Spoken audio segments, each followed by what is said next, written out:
এখন আমরা শিখব বিভিন্ন বন্য প্রাণীর নাম। চলো শুরু করি।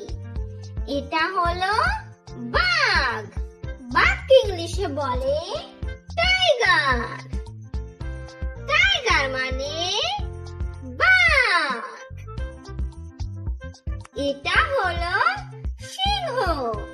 সিংহকে ইংরেজিতে বলে লায়ন। লায়ন মানে সিংহ।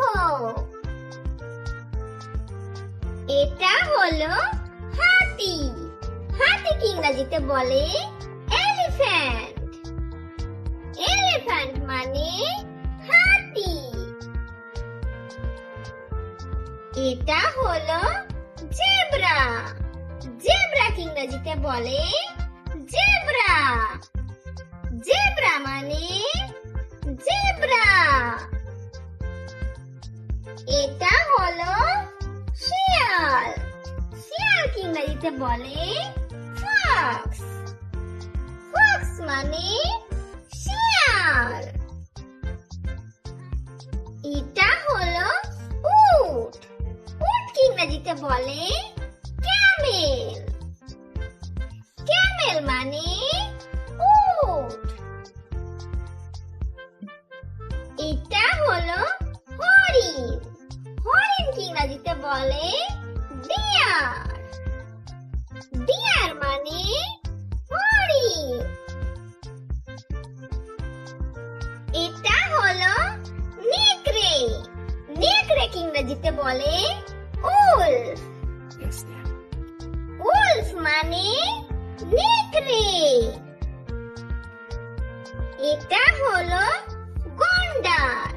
গন্ডারকে ইংরেজিতে বলে রাইনোসেরস। রাইনোসেরস মানে গন্ডার। এটা হলো কাঠবিড়ালি। কাঠবিড়ালিকে ইংরেজিতে বলে স্কুইরাল। স্কুইরাল মানে কাঠবিড়ালি।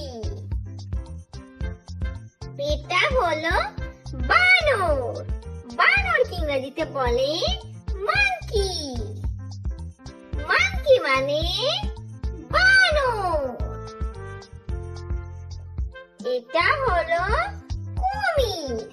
কুমিরকে ইংরেজিতে বলে ক্রোকোডাইল। ক্রোকোডাইল মানে কুমির। এটা হলো হায়না। হায়নাকে ইংরেজিতে বলে হায়না। হায়না মানে হায়না।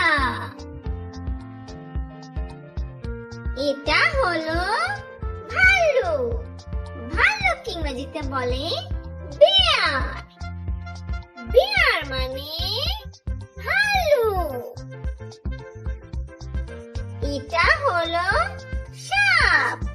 সাপকে ইংরেজিতে বলে স্নেক। স্নেক মানে সাপ। এটা হলো জিরাফ।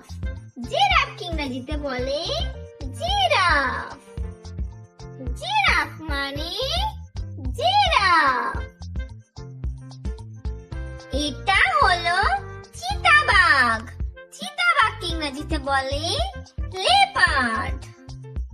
লেপার্ড মানে চিতাবাঘ। এটা হলো কালো চিতা। কালো চিতাকে ইংরেজিতে বলে ব্ল্যাক প্যান্থার। ব্ল্যাক প্যান্থার মানে কালো চিতা। এটা হলো বন্য ষাঁড়। বন্য ষাঁড়কে ইংরেজিতে বলে বাইসন। বাইসন মানে বন্য ষাঁড়। এটা হলো জলহস্তী। জলহস্তিকে ইংরেজিতে বলে হিপোপটামাস। হিপোপটামাস মানে জলহস্তী। Please subscribe our channel and thanks for watching.